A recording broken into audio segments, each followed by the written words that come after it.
Good evening. This evening we will be in 1 Chronicles, if you want to open up there. We'll be in chapter 13 to start with. And we'll also take a look in 1 Samuel, the early part of that, for a little bit. But this evening we are asking another question, a different question than this morning. But the question is, why did Uzzah die? And maybe more particularly, why do we feel so uncomfortable about it? And so we're going to try to answer that tonight. Ironically, it came up in class this morning, but I already had planned to talk about this tonight. And so we're going to try to answer this question the best that we know how to. And as I said, for some reason, and there is a reason, but we feel a little uncomfortable about this. Or when we see the death of Uzzah, we have almost a sense of unfairness about the situation, or it just feels wrong. But unless God has suddenly stopped being a loving God, unless God has suddenly changed personalities, then there has to be something else going on besides just this sudden act of rage as it appears when we read this story. And so what we're going to do is we're going to take a look at the context, and we're going to spend a little bit of time on the context, because my thesis for this lesson is the more context you have, the less confusing the event becomes.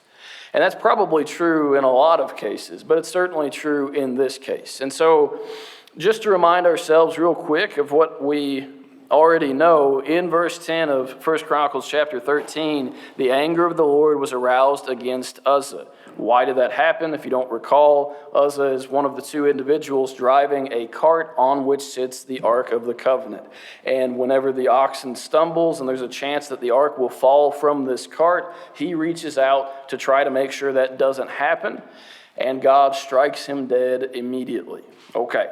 So, why does this happen? Well, let's back up just a little bit in the chapter, and we'll give the first bit of context that we need. Honestly, even without going outside of this chapter, we have a pretty good understanding that things were not happening the way that they should be, or according to God's will. So in verse 1, it says, "Then David consulted with the captains of thousands and hundreds, and with every leader." Okay. The first thing that we should understand is that David has an idea, and when David has this idea, he goes and he talks to other people about it. Now, that doesn't seem bad in and of itself, but so far, God has been left out of this equation. God will be mentioned in the next verse, but again, the idea originates with David. The idea is not from God. It's not a command from God. It's not something that God desires. Instead, David is the one who's come up with this plan, specifically a plan to bring the Ark of the Covenant to Jerusalem, and even more particularly to the city of David, which has been an addition to Jerusalem that David has built since the time of Jerusalem's capture.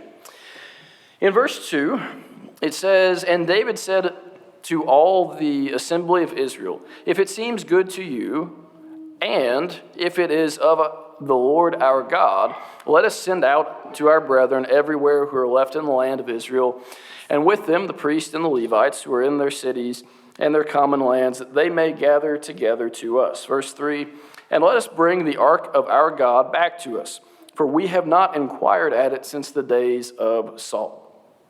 So in verse 2 he says, if it seems good to you, to the audience, to everyone who's present, that'll be great. Okay, and then we might be putting too much into this here, but almost as an afterthought, it seems, he says, "Oh, and if it's good in the eyes of God, then we'll do this." But already he's had the idea, he's talked to his leadership about it, and now he presents it to the people, and then he says, "Oh, and if God will be pleased by it, we'll do it." Okay, well, maybe we should have started with that, but so far there's not been any attempt to ask God's permission or God's favor on what's taking place. In verse 3, we learned something else, that since the days of Saul, no one has inquired of God at the Ark of the Covenant. So if you recall in the history of Israel, it was pretty common that the king, or especially back to the days of Moses, that people would go to the Ark of the Covenant to ask questions of God. And sometimes he would respond in visions or by his own voice. And so nobody has done that since the days of Saul. And the question is, why? Why has no one asked of God from the Ark of the Covenant since that time? Well, we're going to have to back up a little bit. Actually, a pretty good ways. Into 1 Samuel chapter 4. 1 Samuel chapter 4. And we're going to continue on in 1 Samuel for a little bit, so you do well to turn over there. In 1 Samuel chapter 4, though, we're going to get a broader context. So we're kind of starting with the verse that we're looking at, and we're backing out, zooming out to see what's happened before this point. Let me just remind us again, when we're looking at the one verse, this seems like a sudden act of almost second-degree murder, of unpremeditated murder. But that's far from the case. And what we're trying to do is build the case on God's behalf that there are circumstances that have led toward this.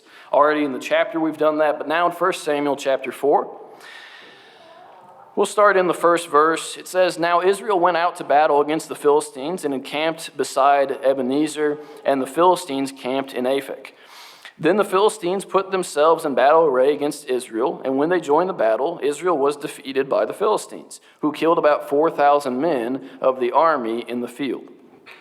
And when the people had come into the camp, and the elders of Israel said, 'Why has the Lord defeated us today before the Philistines?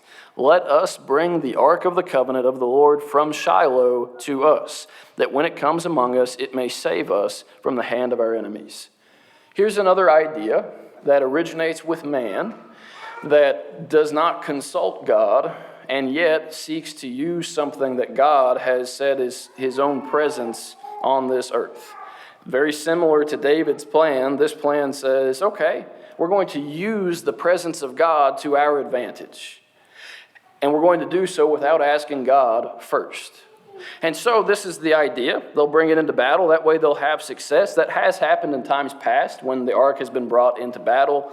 But this is, again, not according to what God would have. And so what takes place? Well, if you remember the story, nothing good takes place after this. The army of Israel is slaughtered. In fact, in verse 10, 30,000 foot soldiers are killed that day. Also, in verse 11, the ark of God was captured, and the two sons of Eli, Hophni and Phinehas, die as well. And of course, if you'll recall, after that, whenever the news of the death of his own sons and the taking of the ark comes back to Eli, he falls to his own death. And so in one day, because of one decision, the ark of the Lord has been taken by the enemies of Israel. The high priest and the second in line and the third in line to be high priest are all dead. And 34,000 Israelites have been killed. Is that going pretty well? So this is several years. Actually, this is about 40 years, as we'll discover, before the events that we just read about in 1 Chronicles. And so at this time, according to 1 Samuel chapter 6 and verse 1, 1 Samuel 6, verse 1, it says, "Now the ark of the Lord was in the country of the Philistines for 7 months." So this is the initial phase of the history of what happens with the ark here. It's been taken from Shiloh, never to return to Shiloh, by the way, which was the primary place of worship at this point. But it's taken from there, taken into the hands of the Philistines. It will remain in a couple different major Philistine towns. And during that time, you'll recall that whenever it's brought into the house of the temple of Dagon, the statue, the idol, worships the Ark of the Covenant. It bows before the Ark of the Covenant because it's a sign of the power of God. And so that happens. Everything goes wrong for the Philistines. They kind of pass the ark around because everything's looking so bad for them. Eventually, they make a peace offering, and they send the ark back with some extra gold. And they send it on an oxen that just happens, I guess by God's providence, to arrive at Beth Shemesh, which is kind of a border town between Philistia and Israel at that time. And so they have returned the Ark of the Covenant. But what happens to it after that point? We'll go to chapter 7 and verse 1. 1 Samuel chapter 7, verse 1, it says, "Then the men of Kiriath-Jearim came and took the ark of the Lord and brought it into the house of Abinadab on the hill and consecrated Eleazar, the son, or his son, to keep the ark of the Lord." So it was that the ark remained in Kiriath-jearim for a long time, and it was there 20 years, and all the house of Israel lamented after the Lord. So now, after these 7 months where the ark has been captured, it's returned to Israel, but it's not returned to Shiloh, which, mind you, is where the tabernacle is, the place where that ark is supposed to be resting in the Holy of Holies, and instead it ends up in some guy's house.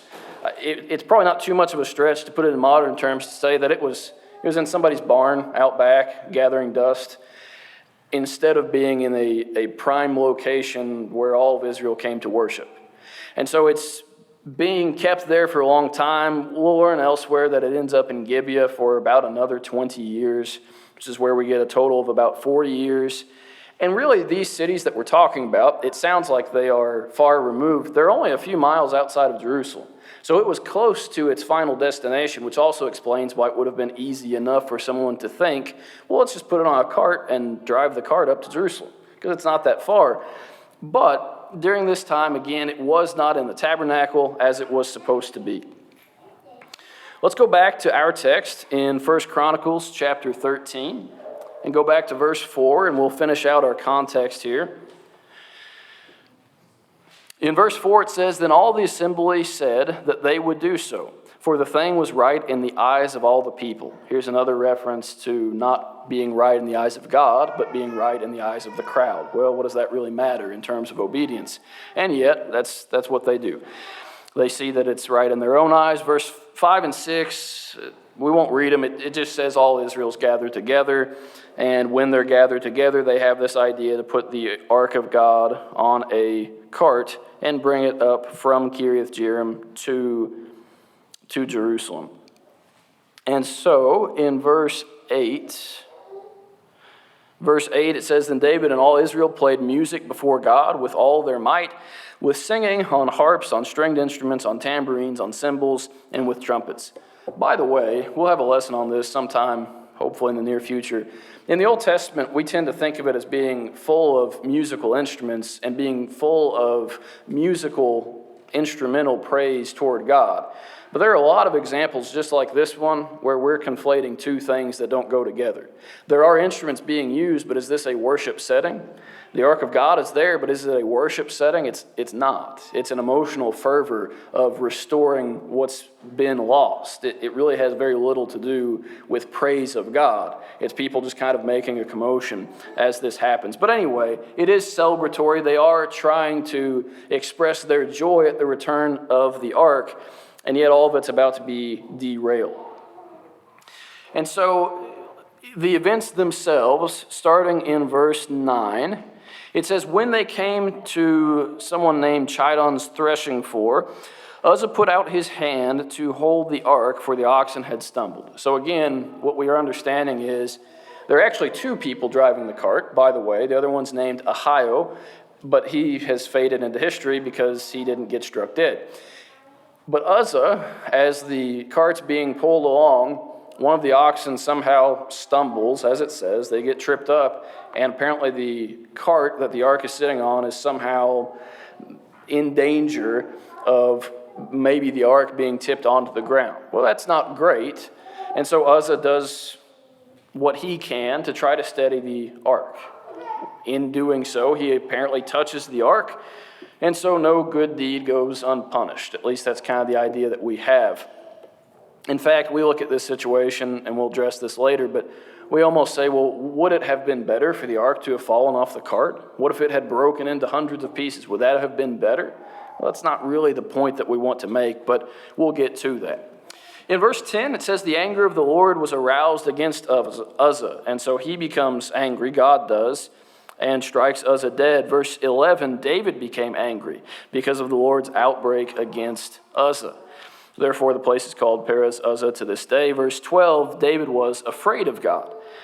So two things have actually happened, or two emotions have been drawn out from David. He is angry. He's also afraid. Which one of those emotions is more appropriate for the situation? But David responds in this way. And then the final result after Uzzah's death is in verse 13. "So David would not move the ark with him into the city of David, but took it aside into the house of Obed-Edom the Gittite." Okay. So we had the ark trying to be moved to Jerusalem, and we have a failure to do so. And after that takes place, David decides, okay, I'm not going to do it. I'm not going to move the ark, except he actually will just a chapter after this, or a couple chapters after this. But the result is that the ark goes to this house of Obed-Edom, and the household there is blessed greatly, which is great for them. But what's the contrast there? One household is being blessed instead of all Israel being blessed. And that's the situation that we've seen for the last 40 years now, that the ark has been located just at somebody's place and not actually in the place it's supposed to be.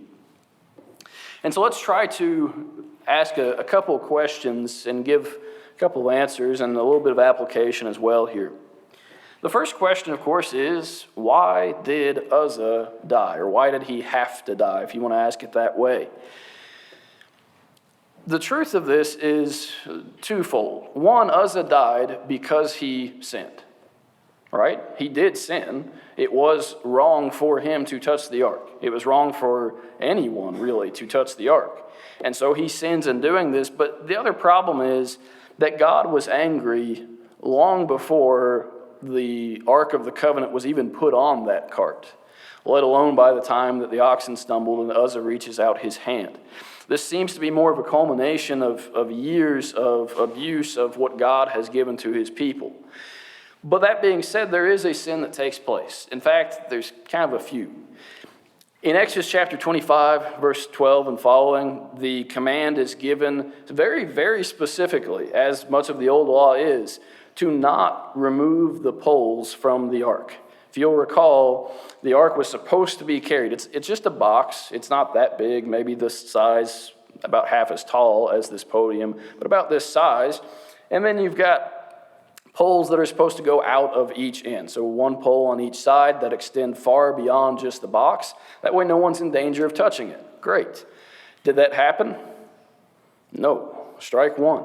Because the poles had been removed, you have these other attempts being made, like putting this on a cart. Numbers chapter 7, verse 9, again, quite clear. This is only to be carried on the shoulders of the priest.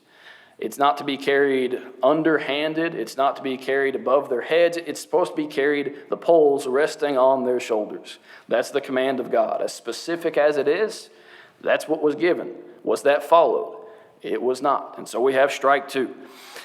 In Numbers chapter 4 and verse 15, we're told that the priest, actually, more specifically, only those of the clan of Kohath, which is one of the three major priestly families, were supposed to carry the Ark of the Covenant.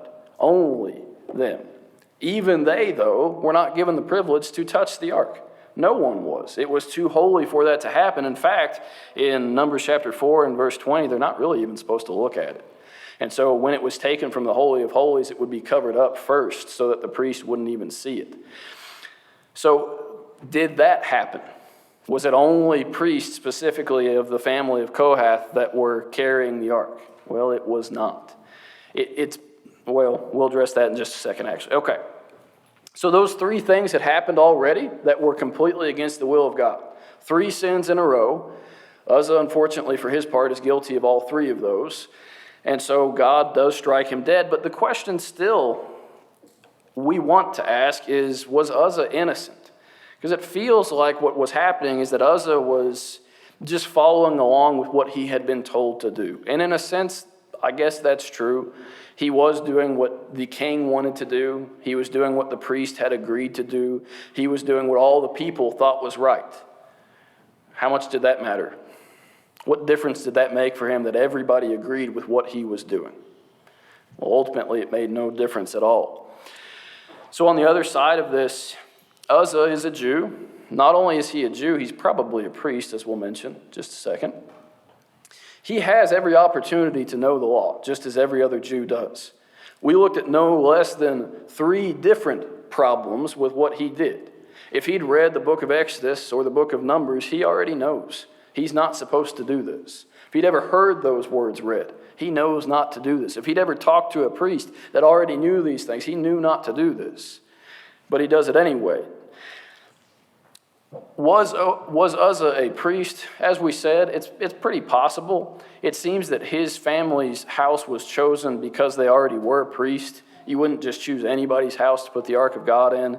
And so it's very likely that his father, and so he was a priest. Does that mean he's a Kohathite that had the right to carry the Ark upon his shoulders?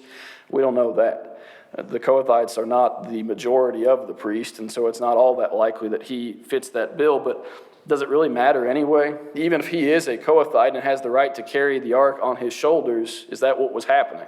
Well, no, it was on a cart. It had nothing to do with him being a priest or not. Along with this, we kind of ask the question, did he deserve to die, especially right in that moment? That one's difficult for us for maybe a couple of reasons. The first part of that is that everyone deserves to die the second that they commit sin. Is that true? Every person, according to God, God has the right to kill them if he wants. We tend to get hung up on, well, what was Uzzah's intention? Well, did he have full knowledge of what he was doing? Well, if he was trying to do the right thing, doesn't that make it? Not really. We are a little bit overly privileged. We take for granted that we live in the New Testament.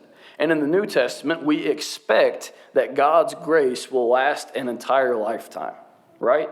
We expect that God will not punish us as our sins deserve the second we commit them, because that hasn't happened since Ananias and Sapphira, almost 2,000 years ago. And so we expect that we'll sin and we'll sin and we'll sin, and then eventually we'll die, and then comes the judgment. God doesn't have to do that. God doesn't owe us to wait to punish us for what we have done against him. And so in this case, he doesn't wait. In this case, perhaps he's making an example, or perhaps it was just that serious. Not of a crime, but that serious of breaking 3 commands of God and touching the one thing in all of Judaism that you cannot touch because it's the holy presence of God. And so he chooses not to extend that punishment, to have a stay of punishment, but instead it happens immediately. We're not used to that, but God has the right to do that, certainly. So what do we say about Uzzah then, or what do we learn from Uzzah? Number one, make sure that your ideas come from God. I think that's simple enough, but it's pretty important. Make sure that your ideas are not from someone else, not from man, but from God. There's a good lesson to be taken from this in view of denominationalism, to say make sure your ideas come from God and not from man. Along with this, though, we have to ask not just how often do others, but how often do we do this as well? How often do we substitute the carrying of the ark with priests for a cart? Now that's to use this analogy. But how often do we take on tradition? How often do we take on innovation in the place of truth? We certainly can be just as guilty of this as David himself and the whole of Israel was at the time that this takes place. Perhaps even better advice, though, than we've given so far is to say, don't follow a plan that is not God's. Even if everybody else agrees with it, that doesn't mean that we are allowed to follow that plan.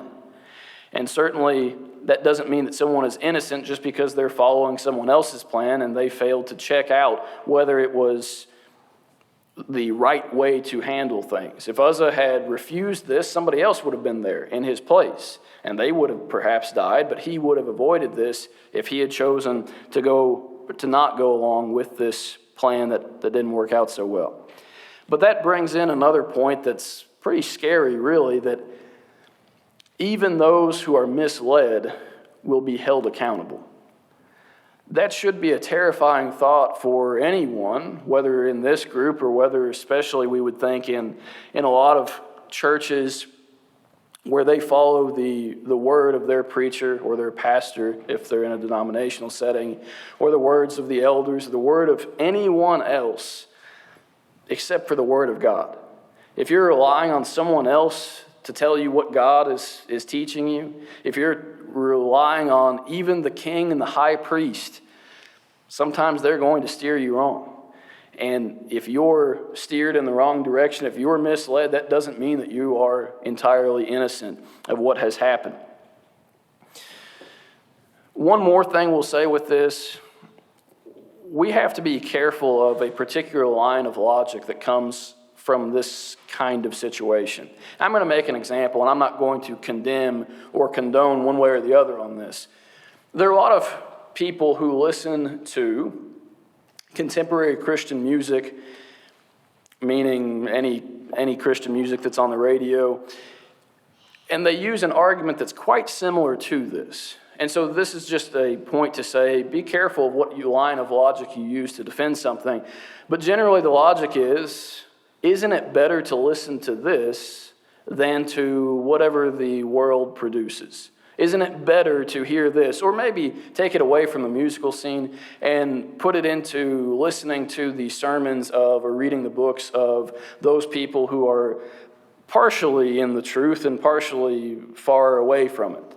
And you use this example and you say, well, isn't it better to take in spiritual things than not? That question really has absolutely no validity in terms of obedience, right? Does it matter if it's better or not? Aren't we concerned with, is it right? It doesn't really matter if this is a better alternative than what the world offers. Most things are better than what the world offers. But the better question is this what God wants? And so what does the question, is it better, what does that have to do with obedience? It was probably better that the ark was put on a cart rather than someone just picking it up and trying to carry it. That would have resulted in immediate death and immediate failure. So it was better, but just because something is better, that doesn't always mean that it's going to be in line with what God would have someone to do. And so a couple more points and we'll be done. One, this didn't happen. As tempting as it is to look at 1 Chronicles chapter 13, verse 10, and see this outbreak of God's anger, as David puts it in verse 12 there, and think, well, how did God just all of a sudden snap and kill Uzzah? Well, did he? Or was this 40 years in the making? Was this repeated abuse after repeated abuse of what God had told these people to do? And not only that, we take pity on Uzzah. How many other people died because of this exact train of events that led here? Didn't 34,000 other Israelites die because they thought that they should do something with the ark that they really had no business doing? Didn't the high priest and both of his sons already die before it ever got to Uzzah? And even the Philistines, who weren't the people of God, but they were afflicted too. And so we look to Uzzah and say, how did God do this? This is the last step in a long train of abuses that have taken place to get to this point. And the last thing we'll say is this: do better. That's simple, right? Do better. What happens after this story takes place? Well, go forward 2 chapters. 1 Chronicles chapter 15. Chapter 15, it tells us it gives a retelling of how this took place when they tried a little bit harder to stay in line with what God would have them do. In verse 12, 1 Chronicles 15, 12, it says, he said to them, you are the heads of the fathers' houses of the Levites. Sanctify yourselves, you and your brethren, that you may bring up the ark of the Lord God of Israel to the place I have prepared for it. For because you did not do it the first time, the Lord our God broke out against us, because we did not consult him about the proper order. And so the priests and the Levites sanctified themselves to bring up the ark of the Lord, the God of Israel. And the children of the children of the Levites bore the ark of God on their shoulders by its poles, as Moses had commanded, according to the word of the Lord. Fascinating. Uzzah had to die for them to realize this, and 34,000 other people had to die, and the high priest had to die. But eventually the message got back around to them. This is God's plan. It's not that I get to decide what God's plan is or if I like this option better.